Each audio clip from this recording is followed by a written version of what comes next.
Friends, Saket express में आपका स्वागत है। आप देख रहे हैं क्लास 10th एक्सरसाइज 3.5 एनसीईआरटी से क्वेश्चन नंबर फर्स्ट। अगर आपने इससे पहले वाले एक्सरसाइज नहीं देखे, अगर आप चैनल पर नए हैं तो मैं आपको बता दूं कि आप जाएं प्लेलिस्ट खोलें, वहाँ पे हर एक एक्सरसाइज इससे पहले वाले with question with solution available है। अगर आप चैनल पे नए हैं तो मैं आपको एक बात और बता दूं कि इस चैनल पे आपको कंप्लीट सिलेबस क्लास 10th का डाउट सेशन और इम्पोर्टेंट क्वेश्चन भी आपको बताया जाएगा जो प्रीवियस ईयर में आपसे पूछे गए हैं। तो आप इस चैनल पे बने रहें और देखें क्लास। ये जो फर्स्ट क्वेश्चन क्या कहना चाहता है, which of the flowing pairs of linear equation has unique solution, no solution और infinitely many solution. In case there is a unique solution find it by cross multiplication method. कह रहे हैं कि अगर तीन टाइप के सॉल्यूशन होते हैं, आपको मैंने इंट्रोडक्शन क्लास में बताया था, जिसमें एक तो वन सॉल्यूशन होता है, दूसरा मेनी सॉल्यूशन होते हैं, बहुत सारे सॉल्यूशन होते हैं जो एक लाइन दूसरी लाइन के ऊपर कंसाइज कर जाती है, और तीसरा जो होता है वो पैरेलल हो जाती है, मतलब कोई सॉल्यूशन नहीं होता है। तो कह रहे हैं अगर यूनिक सॉल्यूशन है, मतलब एक सॉल्यूशन वाला है, तो उसे क्रॉस मल्टीप्लिकेशन मेथड से फाइंड करना है। तो इससे पहले अगर हम इसमें क्या करते हैं, फर्स्ट वाले इक्वेशन में से a1 देखेंगे। a1 क्या है, x का कोफिशिएंट होगा। b1 क्या है, तो आप कहेंगे y का कोफिशिएंट होगा जो कि -3 है। और c1 क्या है, तो आप कहेंगे ये भी -3 है। अब दूसरे वाले इक्वेशन में आते हैं तो a2 फाइंड करेंगे। a2 क्या है, 3 है x का कोफिशिएंट। और b2 क्या है, तो आप कहेंगे b2 9 है जो सेकेंड इक्वेशन में y का कोफिशिएंट है। और c2 क्या है, -2 है। बहुत ही प्यार से समझेंगे। अब हमें क्या पता है, a1/a2 कितना आया, 1/3। अगर हम b1/b2 निकालते हैं तो b1/b2 क्या आएगा हमारा, -3/-9, तो ये आया हमारा 1/3। और c1 अगर c2 निकालते हैं तो ये भी आएगा हमारा -3/-2, दैट मीन्स 3/2 आया। जब -3/2 आया, अब हम यहाँ से क्या देख रहे हैं कि ये जो 1/3 a1/a2 है और b1/b2 क्या है, इक्वल है। a1/a2 कितना आया, 1/3, और b1/b2 भी कितना आया, 1/3 आया ना। और c1/c2 क्या आ गया, ये 1/3 नहीं आया, ये अलग आ गया, मतलब ये इक्वल नहीं है। मतलब ये दोनों इक्वल हैं और ये इक्वल नहीं है। इस कंडीशन में कौन सा सॉल्यूशन बनता है, तो नो सॉल्यूशन, मतलब कोई सॉल्यूशन नहीं होता है। और इसे हम क्या कहते हैं, ये कैसा लाइन देगा आपको, अगर लाइन की बात करें तो पैरेलल लाइन, ठीक है ना, क्योंकि पैरेलल लाइन आपस में एक दूसरे से कहीं नहीं मिलते हैं, तो ऐसा लाइन बनेगा और ये नो सॉल्यूशन आपको देगा। ठीक है, ये बातें आपको समझ में आ गई। चलते हैं इसके नेक्स्ट पार्ट 2 पे। देखिए क्वेश्चन नंबर जो इसका सेकंड है वो क्या कह रहा है, बहुत ही अच्छा क्वेश्चन है, बहुत ही प्यारा क्वेश्चन है, ध्यान से समझेंगे। अब हमें ये इक्वेशन फर्स्ट पता है और इक्वेशन 2 ये है, ठीक है। अब हम यहाँ से a1 निकालेंगे तो a1 क्या मिलेगा हमें, a1 2 मिलेगा। अगर मैं b1 की बात करूँ तो b1 क्या मिलेगा, 1 मिलेगा। और c1 की बात करूँ तो ये इधर है, इस साइड आएगा तो क्या हो जाएगा, -5 हो जाएगा। फिर a2 क्या होगा, तो a2 आप कहेंगे 3 होगा। और b2 मैं पूछूं तो b2 आप कहेंगे क्या होगा, 2 होगा। और c2 अगर पूछूं तो c2 फिर आप कहेंगे ये इक्वल्स टू के इधर है, इस साइड लाना पड़ेगा ना, तो ये क्या हो जाएगा, -8 हो जाएगा। उम्मीद करते हैं यहाँ तक तो कोई डाउट नहीं होगा। अब इसके बाद हमें क्या करना है, इसके बाद हम देखेंगे कि जब इतनी बातें हो गई तो अब हमें इनका ये रेशियो निकालना होता है। तो मैं कहूँगा a1/a2 आपको क्या मिलेगा, तो आप कहेंगे 2/3 मिलेगा। फिर मैंने कहा b1/b2 आपको क्या मिलेगा, तो आप कहेंगे b1/b2 1/2 मिलेगा। और मैंने कहा c1/c2 आपको क्या मिलेगा, तो आप कहेंगे -5/-8, दैट मीन्स 5/8 मिलेगा। मैंने कहा क्या ये आपस में इक्वल हैं, तो आप कहेंगे नहीं। क्यों, क्योंकि a1/a2 not equals to b1/b2 and not equals to c1/c2। और इस कंडीशन में हमें क्या मिलता है, इस कंडीशन में हमें वन सॉल्यूशन मिलते हैं, वन सॉल्यूशन। और इसे हम क्या कहते हैं, यूनिक सॉल्यूशन भी कहते हैं, यूनिक सॉल्यूशन। और क्वेश्चन क्या कह रहा है, आपने ध्यान दिया होगा कि अगर यूनिक सॉल्यूशन है, अगर यूनिक सॉल्यूशन है तो आपको क्रॉस मल्टीप्लिकेशन मेथड से इसे सॉल्व करना है। तो आपको ये जान के खुशी होगी कि क्रॉस मल्टीप्लिकेशन मेथड, फिर ये फॉर्मूला है क्रॉस मल्टीप्लिकेशन मेथड का जो आपके बोर्ड पे दिख रहा है। कुछ नहीं करना है, बस जहाँ जहाँ जो वैल्यू है उसे पुट कर दीजिए। x की जगह पे x ही रहेगा, b1 की जगह पे क्या होगा, 1 होगा। और C2 की वैल्यू भी आपने निकाल रखी है। C2 की जगह पे क्या होगा, -8 होगा, और ये -8 B2 की जगह पे क्या होगा 2, और C1 की वैल्यू भी आपने निकाल रखी है जो -5 है। ठीक है, अब इक्वल्स टू y, और C1 की जगह पे क्या है -5, और A2 की जगह पे क्या है 3। ठीक है, माइनस C2 की जगह पे क्या है -8, और इनटू A1 की जगह पे क्या है 2 है। ठीक है, इज इक्वल्स टू 1, और यहाँ पे A1 की जगह पे 2 है, और B2 की जगह पे क्या है, B2 की जगह पे 2 है, माइनस B1 की जगह पे क्या है 1 है, और A2 की जगह पे क्या है 3 है।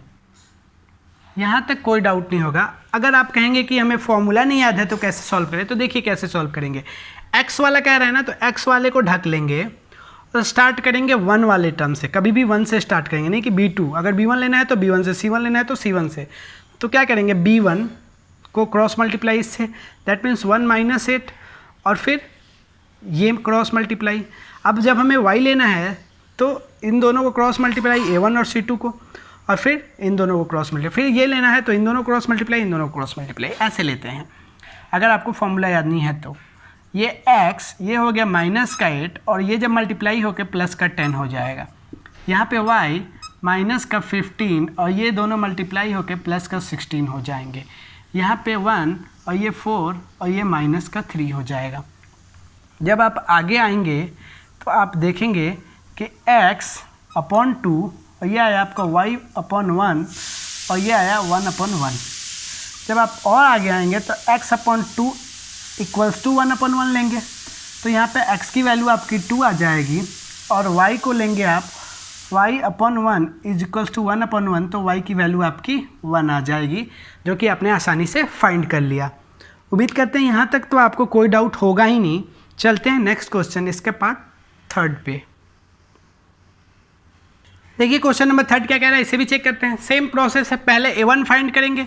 A1 कहाँ से मिलेगा, फर्स्ट इक्वेशन से जो x का कोफिशिएंट है 3। B1 कहाँ से मिलेगा, फर्स्ट इक्वेशन का जो y का कोफिशिएंट है -5, और C1 क्या मिला आपको 20 है, इधर लाएंगे -20। A2 क्या मिलेगा आपको, A2 मिला 6, और B2 क्या मिला आपको -10, और C2 क्या मिला आपको -40। इनका रेशियो निकालेंगे। A1/A2 आपको क्या मिल गया 3/6, जो कि अगर आप कट करेंगे तो 1/2 मिलेगा। अगर हम B1/B2 निकालें तो B1/B2 क्या मिल गया आपको, तो आप कहेंगे -5/-10, दैट मीन्स ये भी अगर कट करेंगे तो 1/2 मिला। C1/C2 क्या मिला आपको, तो आप कहेंगे C1/C2 -20/-40, और इसे भी अगर आप कट करेंगे तो ये भी 1/2 आपको मिल जाएगा।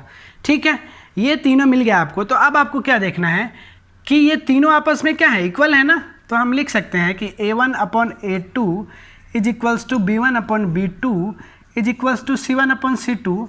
और जब ये तीनों बराबर होते हैं ना, तीनों इक्वल होते हैं ना, तो ये क्या करते हैं, मेनी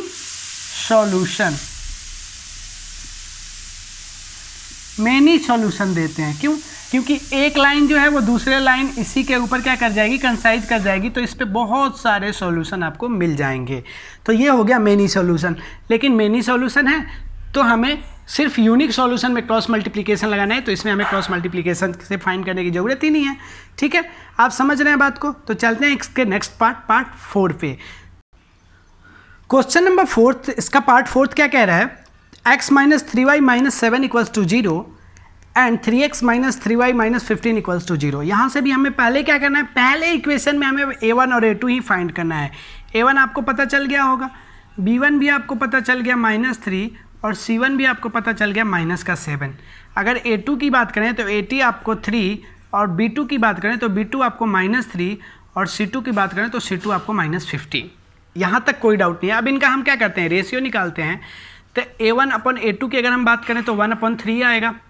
B1 अगर B2 निकाल रहे हैं तो B1/B2 क्या आएगा, -3/-3, जो कि आएगा 1। अगर लगे हाथ हम C1/C2 निकाल लें तो C1/C2 क्या आएगा, 7/15। क्या ये तीनों आपस में इक्वल हैं, क्या 1/3 1 के और ये 7/15 आपस में इक्वल हैं, तो आप कहेंगे नहीं है। तो हम क्या लिखेंगे, A1/A2 not equals to B1/B2 not equals to C1/C2। और इस केस में क्या मिलता है, हमें वन सॉल्यूशन मिलता है, वन सॉल्यूशन यानी यूनिक सॉल्यूशन, यूनिक सॉल्यूशन मिलता है। अगर मैं आपसे एक बार इसके ग्राफ की डिस्कस करूं तो ग्राफ ऐसा मिलता है, कहीं एक पॉइंट पे कट करेगा, ठीक है ना, इस टाइप का एक ग्राफ मिलता है। तो यूनिक सॉल्यूशन होता है तो हमें क्रॉस मल्टीप्लिकेशन मेथड से इसे सॉल्व भी करना होता है। तो आते हैं हम इसे सॉल्व कैसे करेंगे, आप ध्यान से देखेंगे और समझेंगे।